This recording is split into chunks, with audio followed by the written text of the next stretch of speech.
নমস্কার, প্রণতি রান্নাঘরে আরেকটি ভিডিওতে সকলকে স্বাগত। কেমন আছেন সবাই? আশা করছি ভালো আছেন। আমিও ভীষণ ভালো আছি। আজকে বানাবো একটা ওটস চিল্লা। তাও আবার কি দিয়ে জানেন? ওই যে জুসটা সকালে করে খাই, বিটরুট, গাজর, অ্যাপেল, বেদানা এই সমস্ত দিয়ে তার যে জিসটা থেকে যায় সেটা দিয়েই আজকে চিল্লা বানাবো।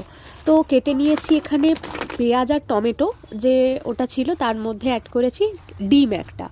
তো সমস্ত মিশ্রণটাকে একসঙ্গে ভালোভাবে সামান্য একটু হলুদ, কাঁচা লঙ্কা আর লবণ দিয়ে মেখে নিয়েছি। তারপরে ব্যাস এইরকম কড়াইতে দিয়ে চিল্লার আকারে গড়ে, মানে কড়াইতে দিয়েই একেবারে হাত দিয়ে একটু শেপ করে দিয়েছি এরকম গোল গোল।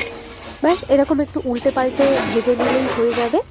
আর প্রথমটা যেহেতু অনেকটা বড় হয়ে গিয়েছিল তো ভেঙে গেছে, তাতে কোনো সমস্যা নেই, আমিই তো খাবো। তো তারপরে এরকম ছোট ছোট করে দিয়ে ভেজে নিয়েছিলাম। আর সাথে নিয়েছিলাম একটু কফি। তো কফি তো বরাবরেরই আমার ভীষণ পছন্দ, মর্নিংটা শুরু হয় আমার ওটা দিয়েই।